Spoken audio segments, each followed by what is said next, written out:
Hello students, how are you?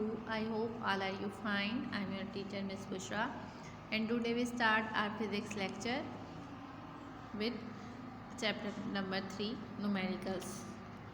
Open your book on page number 44. Here is the problem started.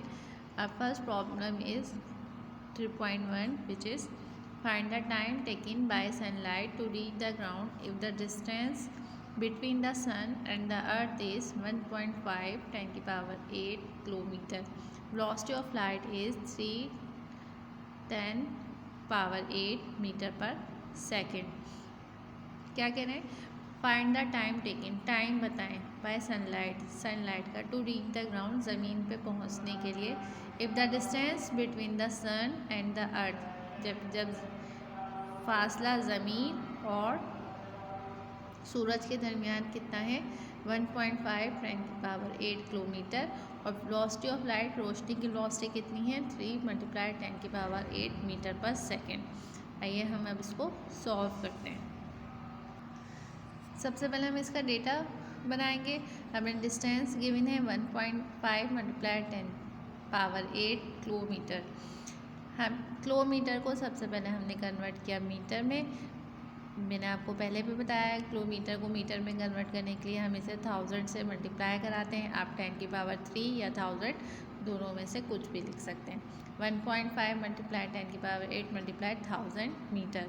तो किस में convert हो गया 10 की पावर 11 में. जब आप यहाँ पे 10 की पावर 3 लिख कर भी दिखाएंगे, आप यहाँ पर 1000 की जगह 10 की पावर 3 लिखेंगे तो आप मैनुअली अगर इसको करें तो ये हो जाएगा 8 9 10 11. तो 10 की पावर हमारे पास हो जाएगी 11. तो ये हमारे पास कन्वर्ट हो जाएगा मीटर में. लेकिन मैंने आपको यहाँ 1000 लिख के दिखा दिया है ताकि आपको कोई कन्फ्यूजन ना हो. सेकेंडली हमारे पास गिवन है वेलोसिटी ऑफ लाइट v = 3 × 10 की power 8 metre per second. Time हमारे पास गिवन है t. सॉल्व करते हैं v = s/t. ये कहाँ से आया हमें पता है. वेलोसिटी का फॉर्मूला होता है डिस्टेंस अपॉन टाइम. हमने ऐसे यहीं रेंडर किया, टी यहाँ डिवाइड कर रहा है, वी के साथ जाके मल्टीप्लाई करने लगा. लेकिन हमें फाइंड आउट क्या करना है, रिक्वायर्ड क्या है टाइम. तो हमें टी इधर ही रहने गया, वी इसके साथ मल्टीप्लाई कर रहा है तो एस के साथ आके डिवाइड करने लगा. तो फार्मूला कुछ ही हो गया t = s/v. 1. हमने डिस्टेंस की वैल्यू पुट की, वेलोसिटी की वैल्यू पुट करी, दोनों को डिवाइड करा तो आंसर हमारे पास आएगा 8 मिनट 20 सेकेंड. आपके पास पॉइंट में आंसर आएगा, उसको आप जब मिनट और सेकंड में कन्वर्ट करके लिखेंगे तो वो आपके पास हो जाएगा 8 minute 20 second. Solve numerical number 3.2 by yourself. Numerical number 3.2 बिल्कुल एज इट इज़ ऐसा ही है, वो आपने खुद करना है. मैं आपको बता देती हूँ कि वो न्यूमेरिकल ही क्या. A person hears the echo of his own sound from a distant hill after 2 seconds.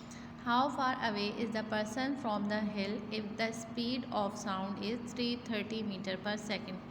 एक शख्स अपनी ही आवाज़ की गूंज सुनता है हिल से कितने फासले पर, कितनी देर में, यानी हिल से वो दूर है, अपनी आवाज़ कितनी देर में सुनता है 2 सेकेंड के बाद. यानी अपनी आवाज़ की गूंज वो कितनी देर में सुनता है 2 सेकेंड के बाद.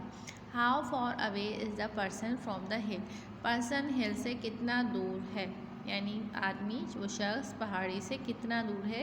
If the speed of sound is 330 metre per second. जबकि आवाज़ की रफ्तार कितनी है 330 मीटर पर सेकेंड है. हमें इसमें क्या फाइंड आउट करना है, डिस्टेंस ही फाइंड आउट करना है.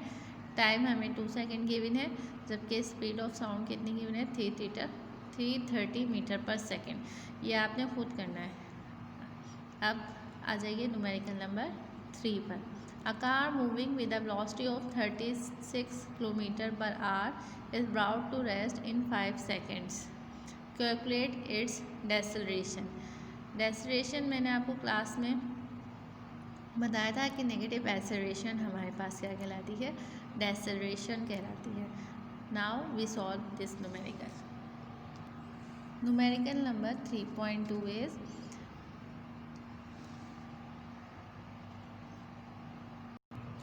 न्यूमेरिकल नंबर 3 में हमसे क्या कह रहे हैं कि कार मूव करिए 36 किलोमीटर पर आवर की रफ्तार से।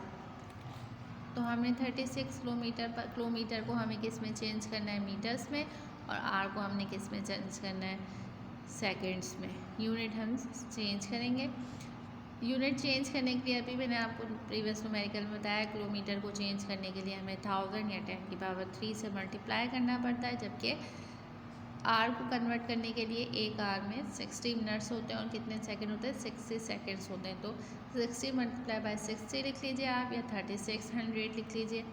इन 1000 से मल्टीप्लाई कराने के बाद इससे डिवाइड करेंगे आप, तो आपके पास आएगा 10 metre per second answer. Final velocity, अब कार उसके बाद क्या हो गया, रेस्ट पे आ गई। इतना ट्रैवल करने के बाद वी एफ कितनी हो गई हमारे पास, 0 मीटर पर सेकेंड हो गई। फाइनल वेलोसिटी हमारे पास आ गई v F equal to 0 metre per second. Final velocity जब हमारे पास आई तो टाइम कितना लिया उसने, 5 सेकेंड का टाइम लिया। और हमें बताना है कि नेगेटिव एक्सेलरेशन क्या होगी या डेसेलेरेशन क्या होगी।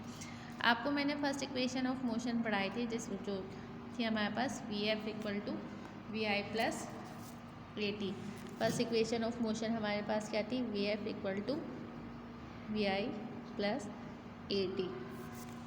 तो अगर हम इसको अरेंज कर लें अपने हिसाब से, टाइम हमें एक्सेलरेशन फाइंड आउट करना है, तो वी एफ हमने इधर ही रहने दिया, वी आई को उठा के हम इक्वल टू के इस जाने पे आए तो वो नेगेटिव हो गई, और टी ए के साथ मल्टीप्लाई कर रहा था, यहाँ पर आके डिवाइड होने लगा। तो ये हमारे पास कुछ इस तरह का फॉर्मूला बन गया।